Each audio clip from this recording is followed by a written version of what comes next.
Hey everyone, and welcome back to My Tech Startup Story. We've decided to put out a little bit of a longer form video, and for those of you that saw our intro video on our YouTube channel, we wanted to kind of give an overview of what we were trying to do, but at the same time we launched an Instagram channel, which is more of kind of a day-to-day process, showing the progress in real time of what we're trying to accomplish. And then a couple of days ago, we decided to launch a video that was kind of a catch-up video, if you will. It was looking back, saying how did we get to this point, so that you have good context and perspective on, how we got here and where we're going now. So for those of you who are out there considering your own ideas to pursue, you're interested in starting your own company, you're always jotting down ideas for things that one day you want to work on, maybe this is helpful for you to see the process I went through, and maybe it's something that could apply for you as well.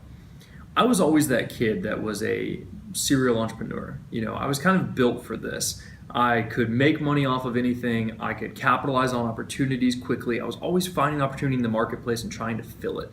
Back then it was just with dollars at a time, and it's hopefully something I'm able to scale into the business that I'm working on now. And so, I even think back to things I did in middle school that, looking back now, they were actually felonies or like totally unscrupulous activities. But back then I didn't know any better. So hoping to find more conservative methods these days. But I was always that person that just had a list full of ideas. I could go through and show you probably 100 different ideas that I thought of and jotted down. Problem is, ideas don't mean anything. There's so many quotes about that, right? Like, ideas are a dime a dozen, people that implement them are priceless. It's not the idea, it's all about the execution.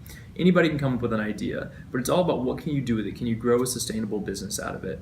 So that's really what I wanted to challenge myself to do. I knew I was meant to be an entrepreneur, but I wanted to actually do something with one of my ideas.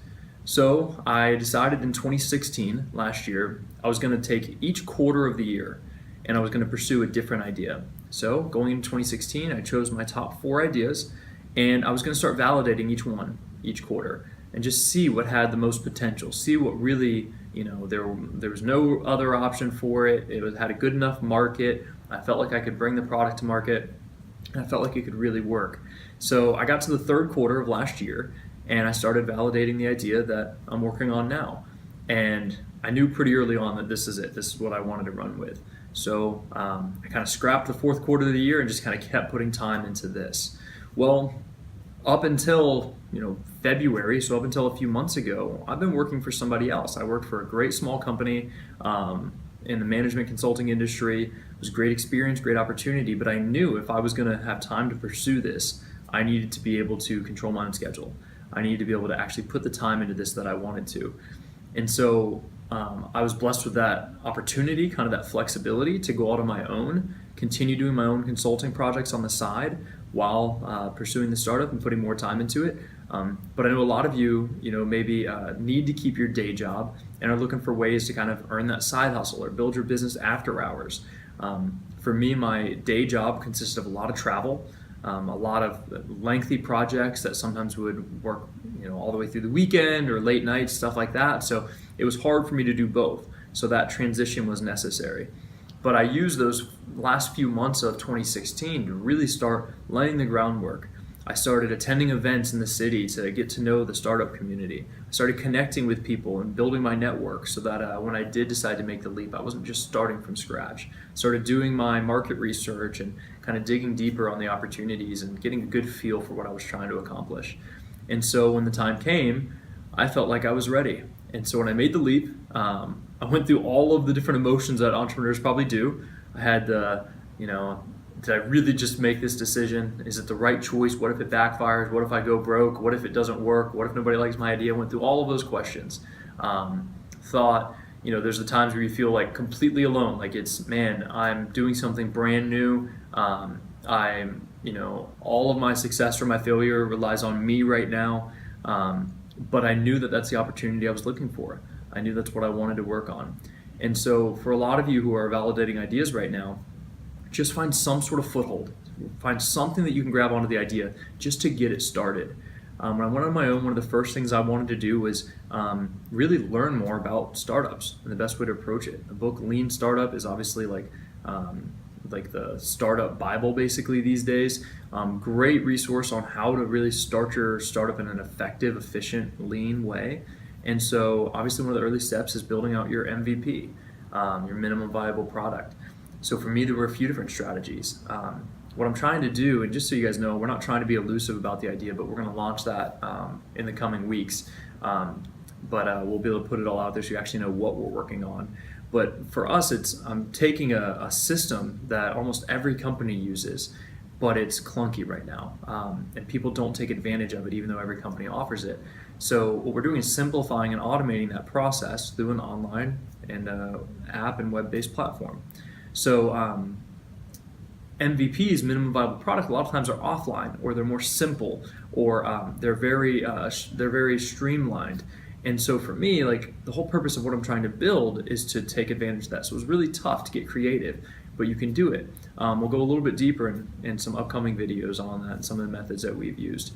But building out your MVP is so important. And then I'm like, when I'm out meeting these people and going to these networking events and things like that, I had the fears of, do I share my idea? What if someone steals it? Do I need people to sign a non-disclosure or confidentiality agreement before I share my idea with them? And the more I researched, the more I got familiar with it, the more I realized, one, it's very unlikely people are going to steal your idea. Everyone's working on their own thing, their passions aren't your passions, etc. But two, the best way to get feedback is to share your idea. And a tip that I heard or read at one point that I hold on to all the time is listen to the first thing people say after you share your idea, or the first question they ask about it, because you can learn a lot from the way they're processing what it is you're trying to do. You can learn a lot about the way that you pitch the idea. Maybe you can find some quick improvements into the way that you position it, or maybe they're revealing a potential blind spot that you hadn't noticed before. So really listen to that. But you don't need an NDA. You don't need a confidentiality agreement. If you're uncomfortable sharing it with people, maybe you're sharing it with the wrong type of people. Find a network, find resources around you that people that are going to support you, and people that can also be helpful for you. Getting plugged into the community was super helpful for me. I got plugged into a great organization called Benjamin's Desk. They introduced me to this online business incubator platform called Union, which is through 1776 VC in DC, District of Columbia. But it's a great program that helps pair you with mentors. So I've been meeting with mentors online and in person.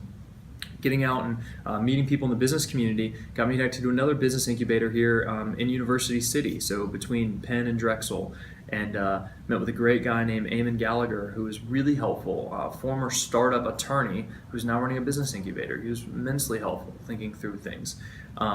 Went out and tried to find ways to really capitalize on this concept of my tech startup story, as well as someone else to help me through the business. So I'm like, man, I've got great pools of students here in Pennsylvania and Philadelphia. So I reached out to the University of Pennsylvania, brought on a great intern named Aliki. She's working with us all summer, and she's basically managing this whole process. It's been a great relief to me to be able to have somebody that I can trust to manage this whole process. So find ways to use your resources wisely, find ways to kind of capitalize on it and streamline what it is that you're working on, but just grab a foothold somewhere and just get started.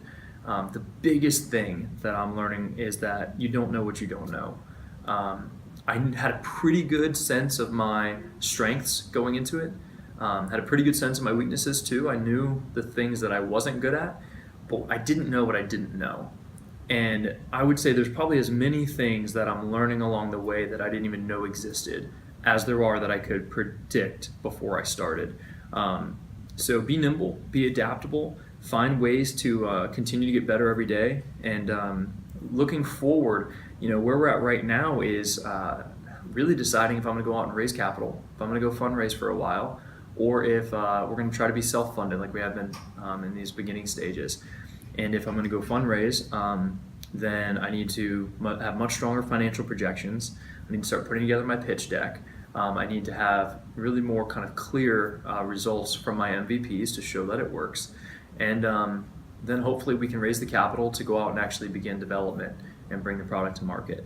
I feel like we've got a sound business model. I think we've got a sound strategy. I think we've got a good go-to-market strategy. I think the opportunity is there. Now it's just taking all the right steps to get there. The challenge for me is I'm a perfectionist, so I usually like things to be perfect before moving forward. And this requires a lot of risk. It requires you to kind of push go and push start before it's 100% ready. So that's what we're going to do. That's kind of what we're doing with a lot of these videos too. We want you guys to get the real authentic version of what happens in a startup day to day.